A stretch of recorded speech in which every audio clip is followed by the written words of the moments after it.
Olá, querido aluno, olá, querida aluna do Instituto de Educação Cristã Crer e Ser. É um prazer me encontrar com você aqui novamente. Chegamos aí à nossa quinta disciplina. Agora nós vamos falar sobre homilética, que é uma disciplina da teologia voltada à comunicação cristã, voltada à pregação, voltada a refletir sobre o que é, afinal de contas, ou o que deve ser o sermão. Nós vamos começar então aí esta disciplina com a nossa primeira lição, com a nossa primeira unidade. Lembrando que eu estou usando aqui a palavra lição, unidade de aprendizagem como termos equivalentes, né?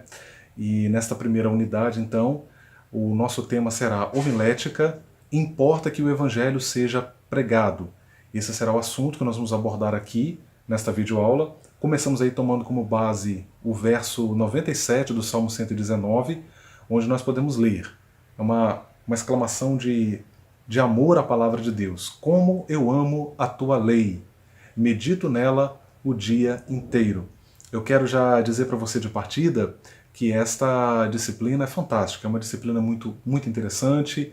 Uma coisa muito legal na homilética é que ela é uma disciplina também muito prática, eu diria, ela toca muito a realidade da igreja, já que nós lidamos o tempo todo com a pregação, com a comunicação cristã, não apenas a pregação, mas a gente lida também com outras formas de comunicação na igreja. Estar na igreja, a liturgia nas nossas igrejas é um constante ato comunicacional. Então esta disciplina tem o seu valor, ela tem uma importância muito grande.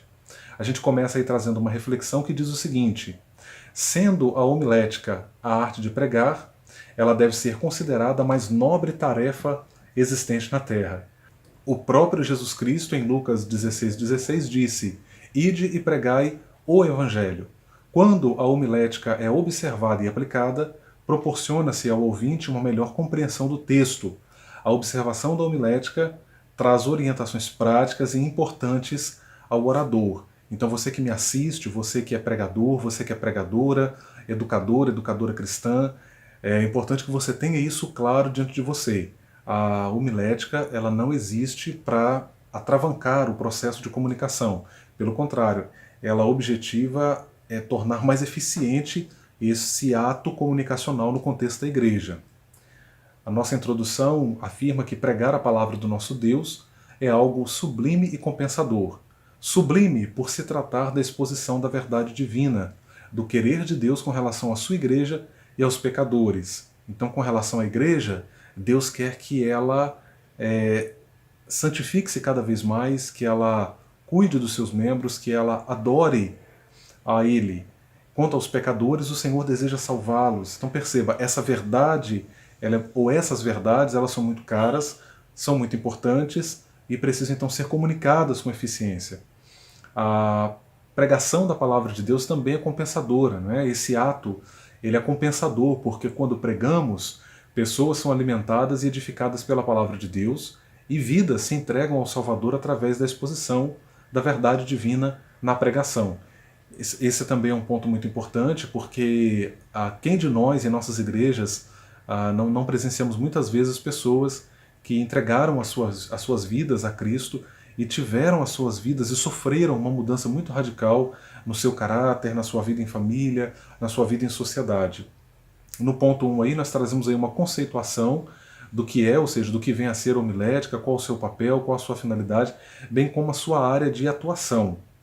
A homilética, ela é uma disciplina que está no campo da teologia prática, como você pode ver, até nós podemos voltar aqui nós podemos até retornar um pouquinho aqui naquela comparação que nós trouxemos em outra videoaula, quando você olha para a teologia, e aquela comparação que o Esdras Bento usa no seu livro Hermenêutica Fácil e Descomplicada, quando ele compara a teologia a um edifício de 5 andares, onde cada andar é uma área de pesquisa da teologia e onde cada disciplina é uma das salas que compõem esse andar. Então nós estamos agora no andar da teologia prática, que é, no caso, a homilética. A homilética é muito prática, ela está lidando com a pregação, que é algo muito real, que é algo muito concreto, que nós fazemos.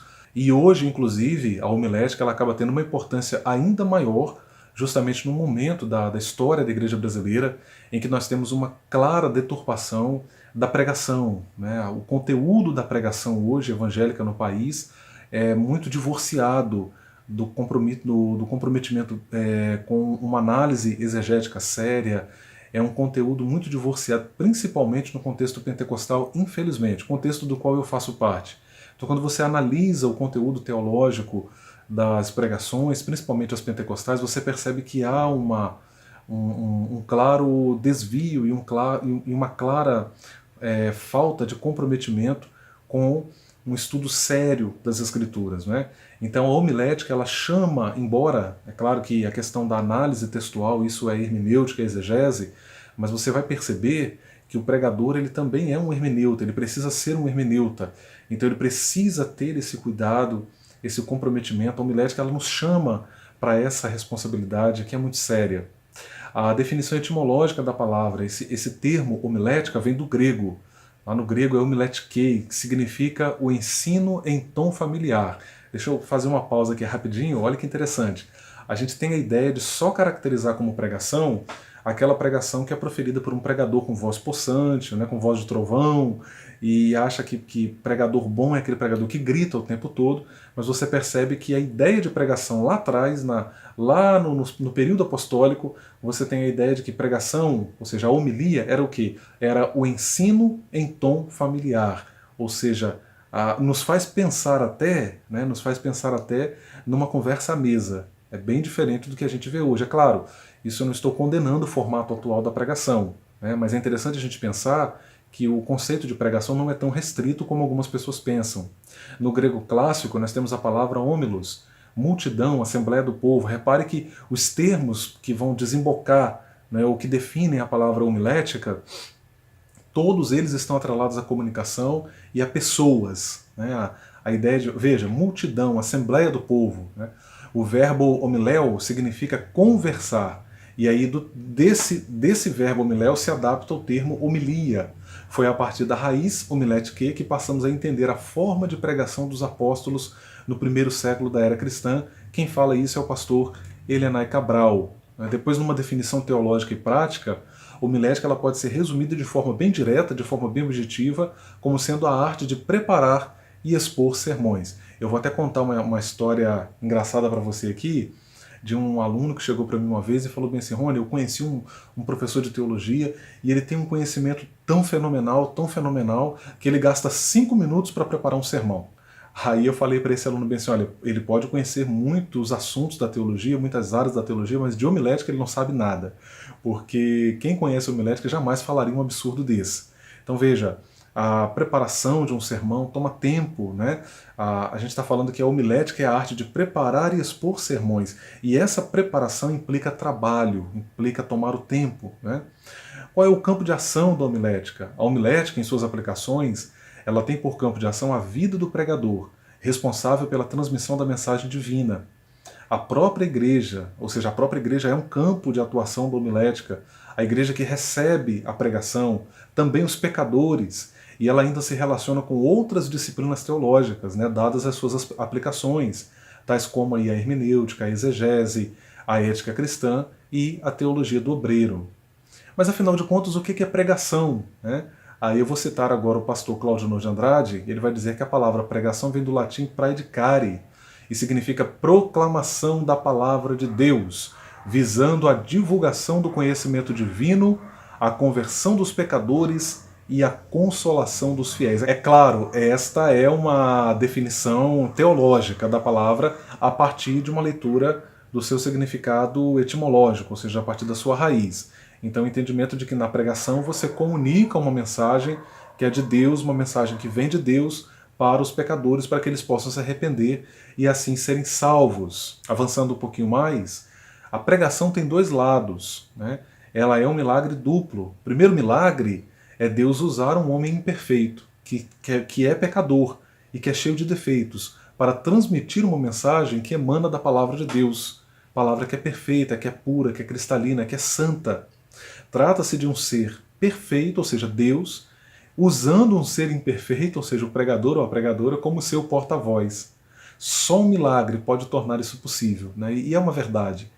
Quem de nós ali muitas vezes, como é salutar isso, né? Você vai para o culto e aquela pregação e você fala: meu Deus, essa pregação foi para mim. né? Parece que o pregador ele está se dirigindo diretamente a mim. Então a palavra de Deus, essa aplicação da palavra de Deus, aí você tem uma ação do Espírito de Deus que vai aplicando a sua palavra nos corações. O segundo milagre é Deus fazer que os ouvintes aceitem esse porta-voz imperfeito, escutem a mensagem por intermédio do pecador e finalmente sejam transformados por essa mensagem. Esse é o grande milagre da pregação. E aqui eu quero chamar a sua atenção porque hoje, infelizmente, no movimento evangélico, querido aluno, querida aluna, a gente convive com muita empáfia religiosa, né? Os nossos discursos de santidade, na verdade, são autoafirmações religiosas. Eu costumo dizer que quando eu vou pregar, eu gosto de me sentar. É claro, eu estou falando aqui figuradamente, mas eu gosto de pensar, quando eu vou pregar, que eu vou me sentar ao lado do meu ouvinte e conversar com ele. Então eu não falo do alto da minha santidade para os meros pecadores que estão lá embaixo. Não, tipo o fariseu lá da parábola. Eu prefiro estar na posição do publicano, né, que batia no peito e dizia: Senhor, tem misericórdia de mim. Então o pecado que eu condeno é o meu pecado, é a minha falha. Eu estou na mesma condição, eu também sou carente da graça de Deus, mas eu acredito na verdade que eu estou transmitindo e que essa verdade é libertadora, porque libertou a mim, pode libertar outras pessoas. Isso é comunicar a boa nova, né?